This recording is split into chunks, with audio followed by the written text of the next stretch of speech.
One of the most terrifying and sadistic serial killers in American history was a man who was described as a sadistic sociopath who took pleasure from another human's pain and the control he had over his victims to the point of death and even after. On the 24th of January 1989, at the age of 42, Theodore Robert Bundy was taken by prison guards to the execution chamber where the electric chair was waiting for him. Ted Bundy had 20 confirmed victims, and he later confessed to 30, but there were many more who he was suspected of killing. He was said to have been the very definition of heartless evil, and his crimes were truly harrowing and horrifying. It was not just murder that he committed, but horrendous acts and actions, defilement and desecration. But what happened during his execution, and did it go right, as there were accounts of the electric chair going very wrong throughout the decades? Welcome to the Fortress. Join us today as we look at the execution of Ted Bundy, and to support our channel, please make sure to subscribe. Ted Bundy was born on the 24th of November 1946 in Burlington, and he was said to have been at times throughout his life a charming, articulate, and intelligent fellow, and many believed that he was someone who could never carry out terrifying crimes.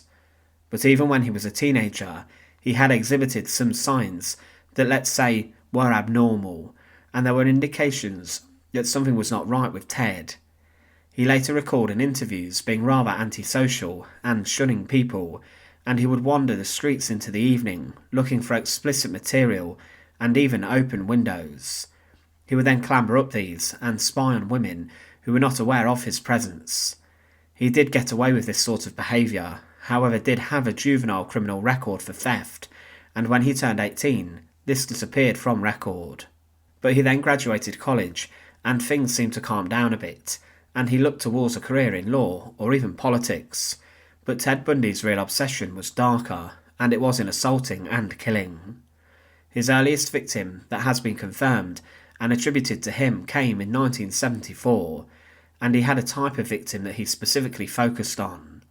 He preyed on young, attractive college women close to his home in Washington, and then in different places where he moved to, such as Colorado, Utah, and Florida. He would use disguises and deceit to lure women, making them feel sorry for him, as he sported his arm in a sling or wore a fake cast. He would then charm these women, and he often convinced them to help him carry objects to and from his car, but he also impersonated police officers and others to gain their trust. Once he had them in his Volkswagen Beetle car, he then smashed these women over the head with a crowbar, pipe, or other weapon, and he would then, after knocking them out, force them into the vehicle and handcuff them. He even had the passenger seat taken out, so he could store his victims better on the floor, so they were out of sight of other vehicles. In this manner, Ted Bundy managed to murder many women, and he usually strangled or bludgeoned them to death. After death, he also performed unspeakable acts upon these victims, before he then disposed of their corpses, or even worse, took them back to his home. He even took the heads off some of his victims and displayed them in his apartment. But as the crimes and number of victims increased, there was a lot of speculation about a terrifying serial killer operating within America, preying on young women. There were a number of descriptions of a suspect, and some people even contacted the police to report Bundy about the fact he matched a number of the descriptions which were given. But the police continued to rule him out, as he even managed to charm them, and they believed the man like Ted could never commit such harrowing crimes, and they were looking for more notorious members of society. Because of this, Ted Bundy managed to continue killing, and he avoided capture, and he also knew how to leave very little trace of evidence at the crime scene, and he was evading forensic science also. He was first arrested on the 16th of August 1975 in Utah as he drove off from a police car. But when his vehicle was stopped, found in the car was an assortment of Bundy's paraphernalia that he had used to assault, kidnap, and murder his victims. Found were masks, rope, handcuffs, and other weapons, but there was nothing that could definitely link him to the crimes. He managed to escape custody the following year, but was recaptured within a week, and he then managed to flee a second time in late December 1977. He managed to get to Florida, where he continued to kill. He slaughtered at least 6 more victims, 5 of them being members of the Florida State University, and he was arrested for a traffic violation and was then finally kept in jail. His trial was a media circus, and strangely some groups of women even tried to stick up for Bundy, as they believed he was too good-looking, charming and handsome to be such a monster. But regardless, he was sentenced to death, specifically 3 death sentences he was given. Bundy tried to appeal a number of times, and he later confessed, claiming he had murdered 30 women, but others believed that his overall death toll was higher.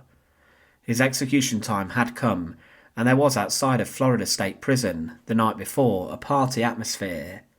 On his last night alive, Ted Bundy called his mother twice. There were many outside the prison who were drinking beer and chanting for Bundy to burn, and they celebrated his impending death. He was given a final meal, and he selected steaks, hash browns, eggs and toast.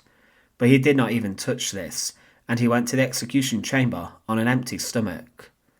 There were allegedly 42 witnesses who were there to see the final breaths of Ted Bundy, and the execution occurred roughly at 7 a.m. on the 24th of January 1989. He was to die on the electric chair. One eyewitness wrote of what happened that Superintendent Tom Barton asked Bundy if he had any last words. The killer hesitated. His voice quivered. "I'd like to give love to my family and friends," he said. With that it was time. A last thick strap was pulled across Bundy's mouth and chin. The metal skull cap was bolted in place, its heavy black veil falling in front of the condemned man's face. Barton gave the go-ahead. An anonymous executioner pushed the button. 2,000 volts surged through the wires. Bundy's body tensed and his hands tightened into a clench. A tiny puff of smoke lifted from his right leg.